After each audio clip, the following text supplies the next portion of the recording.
हरियाणा की हर अपडेट के लिए बेल आइकन दबाएं और सब्सक्राइब करें STV हरियाणा न्यूज।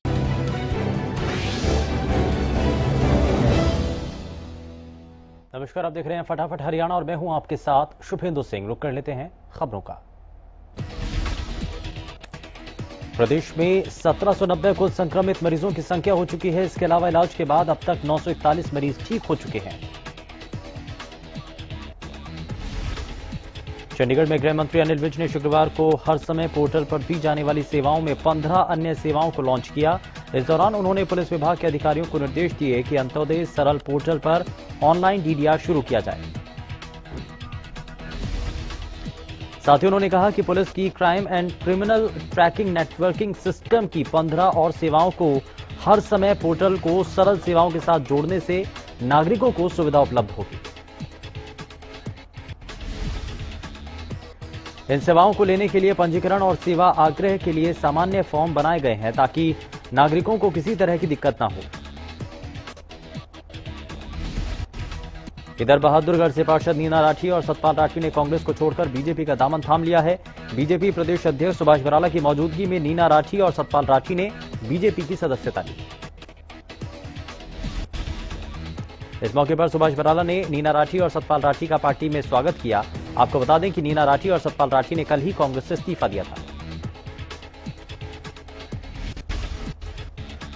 उकलाना में राज्य मंत्री अनूप धानक के निवास स्थान पर पानी की समस्या को लेकर पहुंचे लोगों ने जमकर प्रदर्शन किया।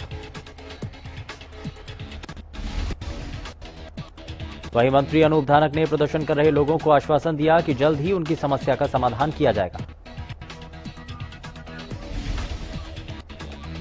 कांग्रेस के राष्ट्रीय प्रवक्ता रणदीप सिंह सुरजेवाला ने शराब घोटाले में सरकार पर चुप्पी साधने का आरोप लगाया। सुरजेवाला ने आरोप लगाते हुए कहा कि शराब माफियाओं के तार अफसरशाही और राजनीतिक गलियारों तक जुड़े हैं।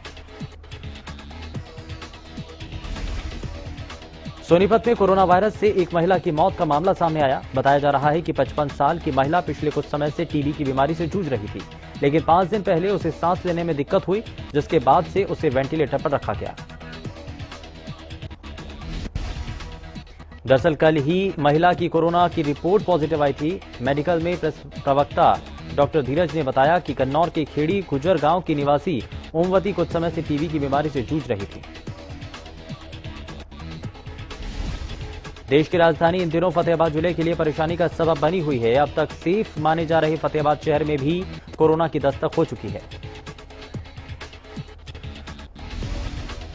जबकि फतेहाबाद के गांव चंदर निवासी एक और व्यक्ति भी कोरोना पॉजिटिव पाया गया। दोनों ही हाल ही में दिल्ली से लौटे थे। रिपोर्ट आने के कारण स्वास्थ्य विभाग हरकत में आ चुका है। दोनों लोगों के घरों के आसपास कंटेनमेंट जोन बना दिया गया, जबकि साथ लगते इलाके को बफर जोन में क्वारंटीन किया गया है। बराड़ा में कोरोना का पहला पॉजिटिव केस सामने आया। दरअसल बराड़ा के देहरा सलीमपुर गांव का रहने वाला 23 साल का युवक कोरोना पॉजिटिव पाया गया। 22 मई को युवक अपने पिता के साथ मुंबई से लौटा था और 27 मई को बराड़ा CHC में उनका सैंपल लिया गया था।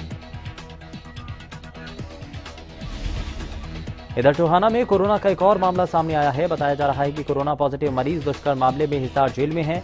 पूरे मामले को लेकर SHO सुरेंद्र सिंह ने बताया कि आरोपी के खिलाफ हिसार में दुष्कर्म का मामला दर्ज है।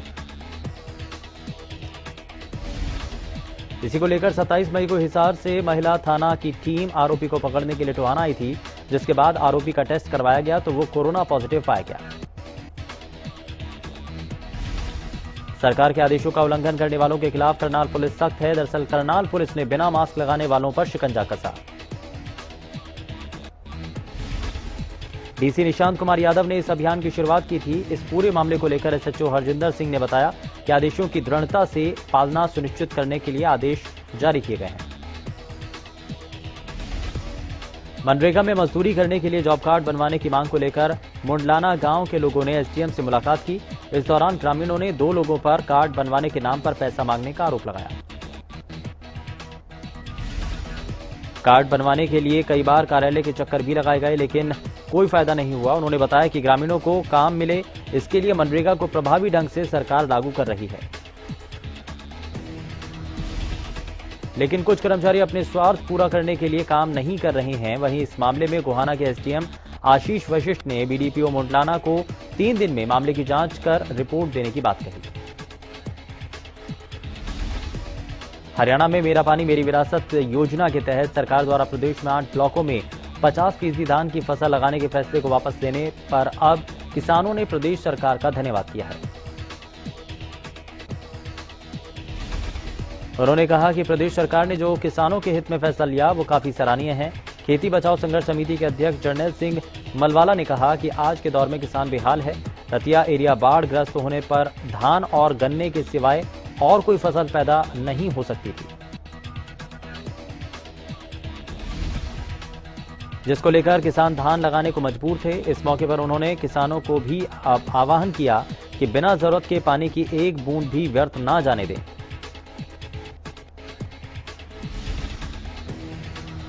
झज्जर मंडी में रखे गेहूं सड़ने का मामला सामने आया। पूरे मामले को लेकर मंडी के आड़ती ने बताया कि गेहूं की भराई और तुलाई हो चुकी है, लेकिन समय से उठान न होने के कारण गेहूं सड़ा है और इसका खामियाजा हमें भुगतना पड़ेगा।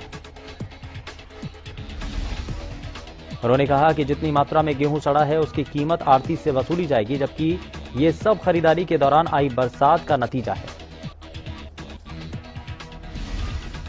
पूरे मामले को लेकर जेजेपी नेता अजय गुलिया ने बताया कि सरकार ने किसान का एक एक दाना खरीद लिया है और जल्द से जल्द बकाया राशि भी किसानों के खाते में पहुंचाई जाएगी।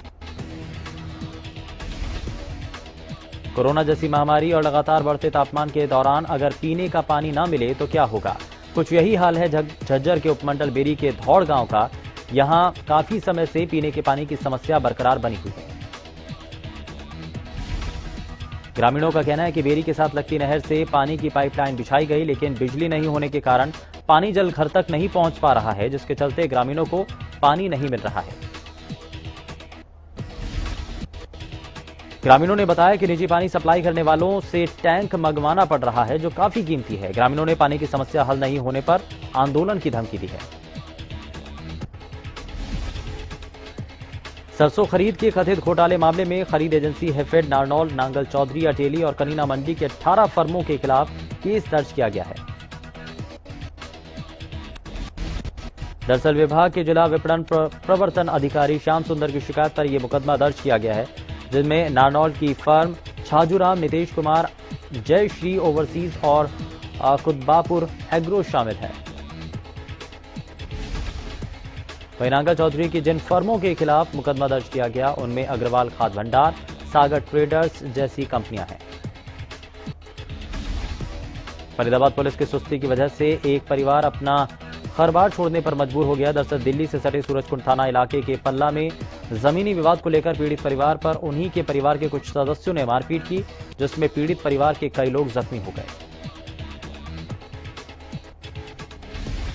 घटना करीब 25 दिन पहले की है। तब मारपीट का वीडियो पीड़ित परिवार ने पुलिस को मुहैया करवाया था और कार्रवाई की अपील की थी, लेकिन पुलिस ने कोई कार्रवाई नहीं की। फिर 8 दिन पहले दबंगों ने दोबारा हमला किया। पीड़ित परिवार ने फिर शिकायत की, लेकिन कोई कार्रवाई नहीं हुई। पुलिस की कार्रवाई नहीं करने से पीड़ित परिवार डरा हुआ है और घर-बार छोड़ने की बात कर रहा है। वहीं जब इस मामले में पुलिस प्रवक्ता सूबे सिंह से बात की गई तो उन्होंने बताया कि पीड़ित परिवार के बयान पर मामला दर्ज कर जांच की जा रही है। कुरुक्षेत्र पुलिस ने एक ऐसे नटवरलाल को गिरफ्तार किया जो फर्जी थानेदार बनकर लूटपाट की घटना को अंजाम देता था। दरअसल कृष्णानगर गामड़ी की एक महिला ने शिकायत दी थी कि उसका पति कुरुक्षेत्र रेलवे स्टेशन पर सफाई का काम करता है, जहां उसकी मुलाकात सतीश कुमार से हुई, जिसने अपने आप को रेलवे थाना प्रभारी बताकर उसके साथ लूटपाट की। फिलहाल फर्जी एसएचओ को असली पुलिस ने गिरफ्तार कर लिया है और लूट के सामान भी बरामद कर लिया है। सिरसा के रंगा गांव के पास हथियारों के बल पर हुई 9 लाख रुपए की लूट की वारदात की गुत्थी को सिरसा पुलिस ने सुलझाते हुए सभी 5 आरोपियों को गिरफ्तार कर लिया है। पुलिस को दोनों के कब्जे से लूटी गई 6 लाख रुपए बरामद कर लिए हैं। आरोपियों से एक बोलेरो गाड़ी और एक धारदार हथियार भी बरामद किया गया।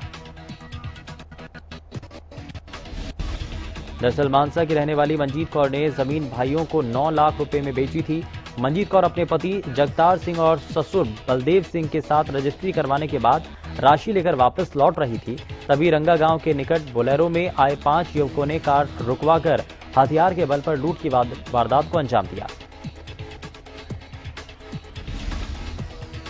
सिरसा की डिंग मंडी में शुक्रवार शाम महिला से लूट की गुत्थी को सीआईए पुलिस ने सुलझा लिया है। दरअसल सीआईए पुलिस ने 3 युवकों में से 2 को गिरफ्तार कर लिया। वहीं लूटी गई राशि में से 67,000 रुपए बरामद कर लिए गए। बताया जा रहा है कि महिला बैंक से पैसे निकलवाकर जा रही थी। उसी दौरान तीनों युवकों ने महिला से लूट की वारदात को अंजाम दिया। फिलहाल पुलिस तीसरे आरोपी की तलाश में जुटी है।